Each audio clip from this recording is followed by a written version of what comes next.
¿Te has imaginado alguna vez recibir una misión directa del Dios del universo y, aún así, fallar? ¿Has sentido el peso de una orden divina y la tensión de tener que elegir entre obedecer o ceder a una voz que suena confiable, pero que te aleja del propósito sagrado?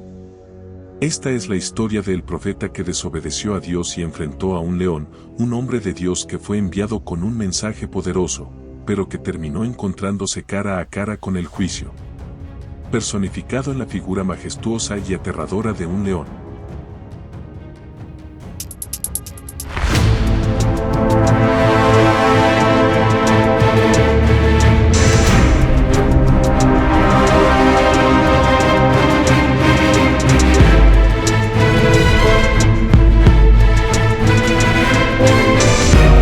Comienza en un momento turbulento en la historia de Israel.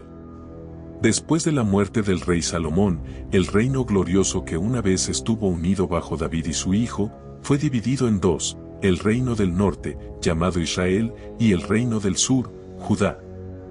En el norte, Jeroboam sube al poder. Un hombre que había sido promovido por el mismo Dios, con la promesa de establecer una dinastía si obedecía los mandamientos del Altísimo. Pero el miedo, el deseo de poder y la inseguridad plantaron en su corazón una semilla de desobediencia. Temía que su pueblo, al seguir viajando al sur para adorar en el templo de Jerusalén, se volvería contra él. Por eso tomó una decisión fatídica, construyó 2 becerros de oro, uno en Betel y otro en Dan, e instituyó un sistema de adoración idolátrico que contradecía frontalmente la ley de Dios. Esta idolatría no era un simple acto de gobierno, era una traición directa a la fe del pueblo de Israel. Jeroboam, en lugar de confiar en la promesa divina, actuó por miedo humano. Así es como el temor puede llevar a decisiones desastrosas cuando se reemplaza la fe por la ansiedad. En este clima de rebelión espiritual, Dios levantó a un profeta del sur, de Judá, y le dio una misión clara, directa y peligrosa: ir a Betel, pararse frente al altar pagano erigido por Jeroboam, y proclamar juicio. Pero esta no era solo una misión de palabras. Era una prueba personal de obediencia, de fidelidad absoluta.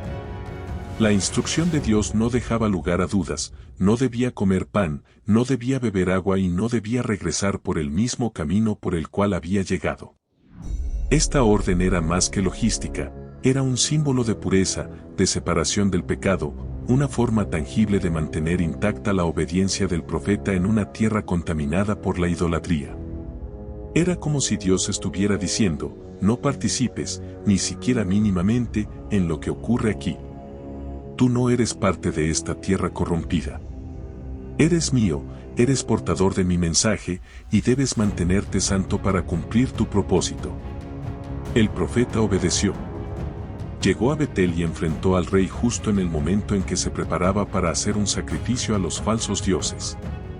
Con valentía profética, declaró: altar, altar. Así dice el Señor: de la casa de David nacerá un hijo llamado Josías. Él sacrificará sobre ti a los sacerdotes de los altares paganos, y huesos humanos serán quemados sobre ti. Esta profecía no solo era un anuncio de juicio, sino una declaración profética que se cumpliría siglos después. Josías, uno de los últimos reyes fieles de Judá, efectivamente purificó los altares paganos, cumpliendo palabra por palabra lo que este profeta anunció. Para respaldar esta palabra, Dios dio una señal inmediata: el altar se partió en dos y las cenizas se derramaron.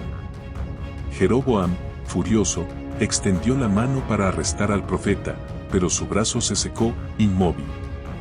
Entonces, aterrorizado, rogó al mismo profeta que intercediera por él. El profeta oró y su brazo fue restaurado. Un milagro delante de todos. Sin embargo, el corazón de Jeroboam permaneció endurecido. Como faraón en Egipto, no quiso cambiar su rumbo.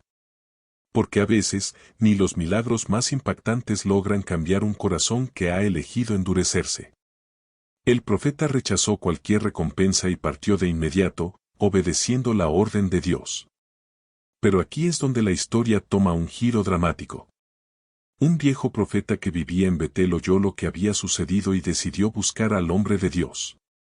Lo encontró descansando bajo un roble y, con palabras engañosas, lo invitó a volver a su casa a comer. El profeta de Judá se negó inicialmente, recordando la orden divina. Pero el viejo profeta mintió. Dijo que un ángel le había hablado con una nueva instrucción. El hombre de Dios, agotado por la jornada, tentado por la hospitalidad y confundido por la aparente autoridad del otro profeta, cedió y desobedeció. En esa comida, la palabra de Dios vino al viejo profeta, y esta vez fue verdadera. Declaró juicio sobre el profeta de Judá, por haber desobedecido la voz directa del Señor, no sería enterrado con sus antepasados. Una sentencia grave. Después de comer, el profeta montó su burro y siguió su camino, pero un león apareció en su ruta. Lo mató. Pero el león no devoró el cuerpo, ni tocó al burro. Ambos animales permanecieron al lado del cadáver, en un cuadro que detuvo a los transeúntes y dejó un mensaje imborrable: esta no era una muerte común. Era juicio divino. ¿Por qué un león? En la Biblia, el león representa tanto el juicio como el poder soberano de Dios. En Proverbios, se dice que la ira del rey es como el rugido de un león. En Oseas, Dios mismo dice que rugirá como león para llamar a sus hijos. En Apocalipsis, Jesús es llamado el león de la tribu de Judá. El león, en este caso, no fue un depredador descontrolado, sino un instrumento de Dios. El hecho de que no devorara al profeta ni atacara al burro es prueba de que actuaba bajo la autoridad divina. Era una señal, un símbolo vivo de la seriedad del mandato de Dios y del precio de la desobediencia. Cuando el viejo profeta supo lo ocurrido, quedó devastado. Su mentira había provocado una tragedia. Fue hasta el lugar, recogió el cuerpo y lo enterró en su propio sepulcro. Lloró: «¡Ay, mi hermano!». Y pidió que, cuando él muriera, lo enterraran junto al profeta de Judá. Era un acto de arrepentimiento.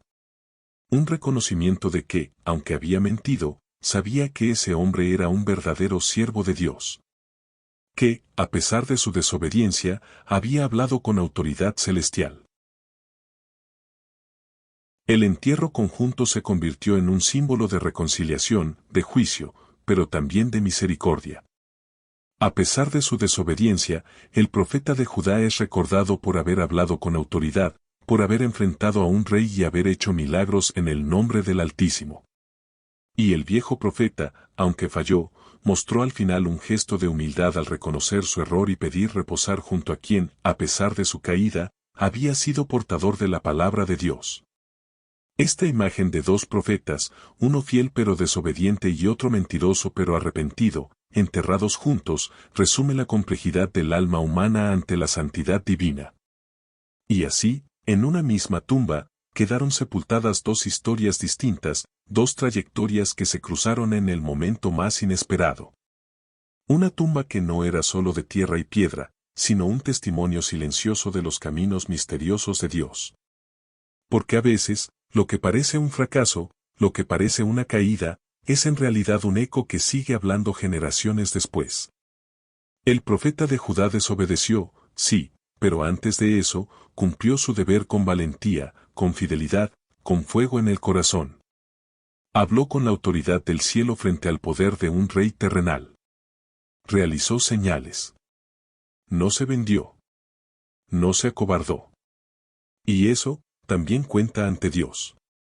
El viejo profeta, por otro lado, representa la sombra que todos llevamos dentro. Aquella parte de nosotros que a veces miente, que manipula, que toma atajos. Pero también es la imagen del que reconoce su culpa, del que no se esconde, del que se duele por el daño causado y busca redención, aunque sea en el último acto de su vida. Su petición de ser enterrado junto al profeta que él mismo desvió, fue mucho más que una solicitud fúnebre, fue un grito de alma, un gesto de honra, una súplica no escrita de perdón ante el cielo. El relato de estos dos hombres de Dios nos sacude porque nos muestra que la obediencia no es algo superficial ni automático. Requiere discernimiento. Requiere constancia. Requiere valor. No basta con empezar bien. Hay que terminar bien. El profeta de Judá empezó con fuego, pero fue apagado por una voz disfrazada de piedad. Y eso puede pasarnos a cualquiera. En un mundo lleno de palabras, de opiniones, de nuevas revelaciones, de voces que aseguran hablar en nombre de Dios, esta historia se convierte en una advertencia urgente: no cambies lo que Dios te dijo en lo secreto, por lo que alguien más te diga en lo público. Porque incluso otros creyentes, incluso gente que parece espiritual, incluso personas que dicen tener visiones, pueden desviarte si tú no estás anclado al mandato original de Dios. Pero también, esta historia es una ventana abierta a la misericordia. Porque Dios no canceló la misión del profeta. El juicio vino, sí, pero el mensaje fue entregado. El altar se partió. El milagro se hizo. La señal fue vista. El propósito de Dios no fue frustrado por la debilidad humana. Y eso es lo que más consuela, que el plan divino no depende de nuestra perfección, sino de su soberanía. Y más aún, este pasaje nos habla de la memoria espiritual. Porque el viejo profeta no quiso ser recordado como el mentiroso que arruinó a otro. Quiso que su nombre, su cuerpo, su destino final, estuviera unido a alguien que había hablado por Dios. Él eligió vincular su muerte con la honra de otro. Como diciendo: fallé, pero aún quiero descansar al lado de un justo. ¡Qué escena tan profunda! Porque en el polvo de esa tumba no descansaban solo dos cuerpos. Descansaba una historia de advertencia y de esperanza. Y hoy, siglos después, ese relato sigue vivo. Sigue interpelando. Nos pone frente al espejo. ¿Somos como el profeta de Judá, con una palabra en la boca pero con debilidades ocultas? ¿O como el viejo profeta, capaces de causar daño con palabras falsas, pero también capaces de reconocerlo y buscar restauración? ¿O como Jeroboam, testigos de milagros pero con un corazón endurecido? Cada uno de nosotros está escribiendo su historia con Dios. Y este relato bíblico es una lámpara que nos alumbra en ese camino. Nos recuerda que el llamado divino es sagrado, que la voz de Dios debe ser prioritaria sobre cualquier otra voz, y que incluso en el error, todavía podemos elegir honrar, arrepentirnos, volver al corazón del Padre. No olvides esta escena: un león, un burro, y un cuerpo en el suelo. No como símbolo de terror, sino como símbolo de advertencia y reverencia. Porque el león no actuó por instinto. Actuó por mandato. Y el burro no huyó porque era parte del mensaje. Y el cuerpo quedó allí como una palabra encarnada: la obediencia a Dios importa. ¿Y tú, a qué voz estás escuchando hoy? ¿A la voz que viene de los hombres? ¿O a la que arde en tu corazón cuando hablas a solas con Dios? No dejes que otra persona, ni siquiera bien intencionada, te saque del camino que Dios ya te mostró. Porque al final, cuando estés frente al juicio eterno, no responderás por las voces ajenas, sino por tu fidelidad a la voz que un día tocó tu alma y te dijo: ve y obedece.